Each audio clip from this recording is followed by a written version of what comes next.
Bonjour à toutes et à tous, bienvenue dans le podcast La Source. C'est la toute première fois qu'on enregistre ce récap on sur a la absolument pas eu de performance de Nick problème Diaz. avec notre caméra. Rien du tout. Donc Nick Diaz s'est incliné pour son grand retour à l'UFC après 6 ans d'absence face à Robbie Lawler qui l'avait battu en 2004 par KO au deuxième round. Bon, bah voilà, c'est retour manqué pour Nick Diaz. Mais avant toute chose, vous connaissez le point. Réclame, n'hésitez pas. Road to 100 G's. Petit pouce bleu. Petit abonnement, ça nous aide énormément. On lancerait pas le générique Rust? Let's do this shit. Swear.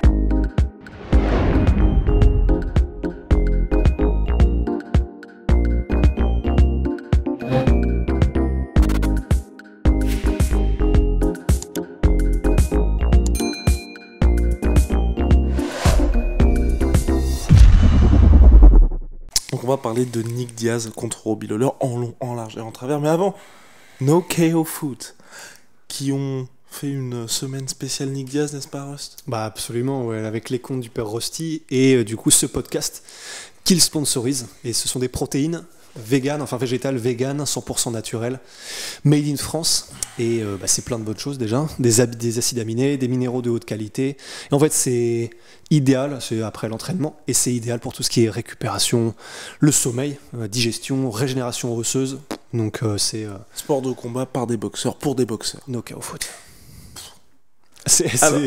Alors Polydomso, Nick Diaz, qu'as-tu pensé de cette performance? En fait, le problème, c'est que j'ai du mal à faire la part des choses entre la sympathie que j'ai pour le bonhomme et le plaisir non boudé de le revoir dans l'octogone, et même autour de l'octogone, et s'y rendant, en fait.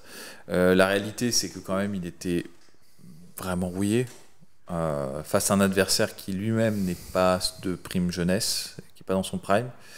Il y avait beaucoup de choses qui très honnêtement étaient assez alertants. Enfin, je veux dire, l'entrée dans l'octogone avec le t-shirt.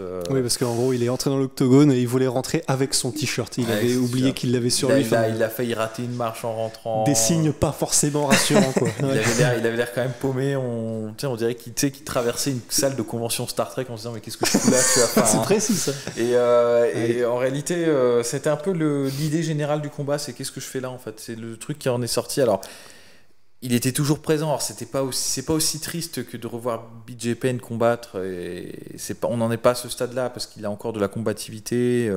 Et même s'il mettait pas la pression, les enchaînements d'anglaises étaient là, la dureté était là. Le coup d'œil et la précision. C'est ça. Il y avait des restes, mais c'était juste des restes, en fait. Ça nous rappelle à quel point il était bon avant. Et là, en fait, il y avait beaucoup de trucs qui n'étaient pas présents. La vitesse de point, il l'a eu à un moment donné, mais au début, c'était assez lent. La volonté de faire mal et d'avancer sur l'adversaire n'était pas là. La volonté de gagner aussi n'était pas là. La violence, la méchanceté, le cardio aussi. Il n'y avait pas tout ça. Donc, c'est vrai que d'un côté, ça me faisait plaisir et c'était pas aussi dramatique que je le pensais. C'est-à-dire, préalablement au combat, j'avais un peu peur quand même. Et bon, c'était pas non plus l'énorme cata, mais je sais que je considère que c'est pas la cata parce que justement, j'aime bien le bonhomme. Donc, je le vois et qu'il se débrouille pas trop mal. Et je me dis, ah putain, c'est bien. Mais en réalité, c'était chaud, quoi. C'était chaud. Et la fin du combat, controverse mise à part sur l'éventuelle blessure ou pas, moi j'ai plus l'impression que il avait pas envie de continuer, quoi. Il cherchait la sortie. En fait, l'impression que ça donnait, c'était, et il l'a dit dans son interview d'après-combat, je suis content d'avoir fait le show pour vous, les fans. En fait, moi, l'impression que j'ai eue personnellement, c'est qu'il est venu, il avait effectivement, j'ai pas senti qu'il avait envie de gagner particulièrement ou d'être vraiment là. On l'a vu d'ailleurs durant toute la semaine de combat. Ouais, il est arrivé, il avait sa copine dans les... Attaché de presse, pardon, ouais. Enfin, on sait pas en fait. Dans tous ses discours, c'était en mode en vrai, on n'aurait jamais dû me mettre contre Robbie Lawler, je sais pas trop pourquoi il y a ce combat, je sais pas trop, machin. Enfin, vraiment... On savait pas trop sur quel pied danser parce que c'est Nick Diaz et on sait jamais sur quel pied danser avec les frères Diaz et particulièrement Nick. Mais là, il y avait vraiment une sensation un peu chelou et c'est vrai que l'arrivée dans la cage, le fait qu'il oublie qu'il a son polo et que ah oui c'est vrai et donc je monte ensuite les petits pas chassés qui ont failli mal tourner sur les escaliers et ce moment où ça nous a fait rire mais c'était quand même un peu violent où la caméra passe à un moment donné sur Nick Diaz qui est pareil en train de regarder ce qui se passe un peu aux alentours, un peu perdu, et pas gros cut sur Robbie Lawler qui est en mode mais assassin, en mode il va se passer une dinguerie, le mec respire, tu sais, par les naseaux. Ouais, voilà. Et là, ça nous a fait rire parce que le contraste était presque cinéma, on aurait dit une comédie en fait. Mais on a su que ça allait être compliqué. Et c'est vrai qu'effectivement, le problème, c'est que on ne sait pas trop ce qui s'est passé sur ces dernières années. Personnellement, moi, j'étais persuadé qu'on allait le voir en bonne condition physique. Alors pareil, il était en middleweight la dernière fois qu'il a combattu Anderson Silva. Oui, il a pris 6 ans, mais vraiment, le physique, c'était le jour et la nuit, quoi. Là, il avait le petit bidou, c'était pas évident. Il était pas sharp, c'est clair. Et moi, c'est à ça que je m'attendais pas. Je pensais vraiment que comme il continue de faire des triathlons, de s'entraîner, qu'il allait revenir entre guillemets dans la forme de d'habitude. Sauf que, Polydomso, il y a la forme des triathlons, il y a la forme des combattants, quoi.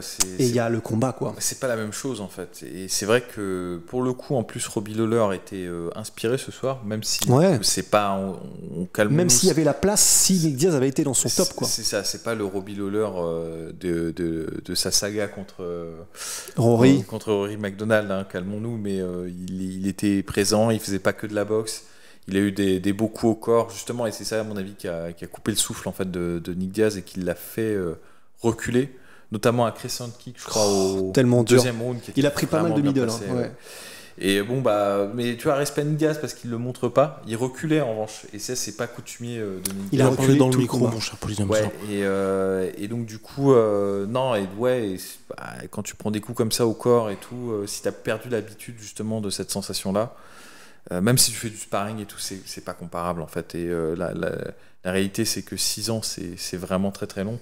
Surtout quand tu as ce style-là en fait de Nick Diaz où tu es sur la dureté, tu es sur le cardio, mais le cardio dans le combat, de rouler avec les coups et tout ça. Si tu perds cette habitude-là, vraiment, bon, il a pas craqué, il a pas perdu son menton, il s'est pas effondré non plus, mais c'était vraiment plus le même, quoi. Ouais, il était fatigué, quoi. Et pour vous, c'est vraiment une question de durée, parce que par exemple, Nate Diaz, lui, avait été absent 3 ans. Mais en fait, je pense que j'ai vraiment l'impression que c'est une question d'envie. aussi. Parce que l'attitude n'était pas là, en fait. Nate Diaz, il aura peut-être ce moment-là, un jour aussi, ce BJ Penn moment. Mais jusqu'à maintenant, Nate Diaz, à chaque fois qu'il vient dans la cage, il a encore la hargne, il a encore l'envie, il veut aller au contact, il est là pour gagner, quoi. Il est vraiment là pour gagner. Et je pense c'est ça la différence, c'est que là, il y a eu le gros hiatus de 6 ans. Bon, c'est vrai que c'est énorme, 6 ans aussi, c'est le double de 3 ans. Oh. Mais non, c'est énorme, et surtout quand tu reviens visiblement pour les mauvaises raisons, en fait. Tu vois, je sais pas pourquoi, j'avais l'impression qu'on aurait pu trouver là un exemple d'un mec qui est parti aussi longtemps et qui est revenu avec l'envie. Je sais plus pourquoi, mais là, Et Georges Saint-Pierre, c'était 4 ans. 4 ans, ouais, tu vois, GSP, sauf que GSP, il revient parce qu'il veut gagner ce titre middleweight, parce qu'il est possédé. Là, voilà, on avait vraiment l'impression d'un Nick Diaz fatigué.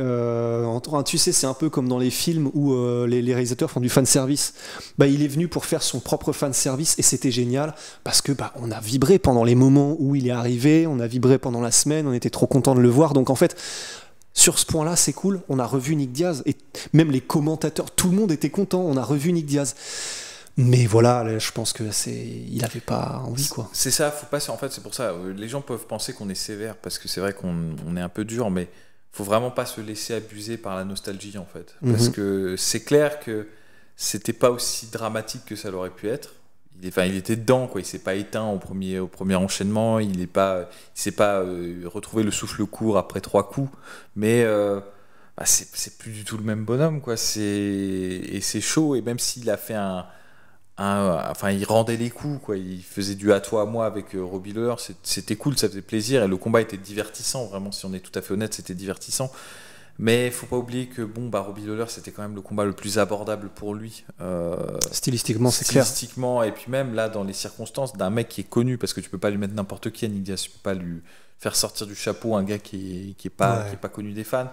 Donc un gars qui est connu, qui représente stylistiquement pas une trop grande menace. Et voilà, qui est susceptible d'exciter les foules, c'était Robbie Lawler. Je vois pas qui d'autre peut vraiment offrir ce type de challenge. Et mine de rien, malgré quelques moments ça et là et quelques coups au corps qui ont marqué un peu Robbie Lawler, il était quand même vraiment dépassé, extrêmement dépassé. C'était pas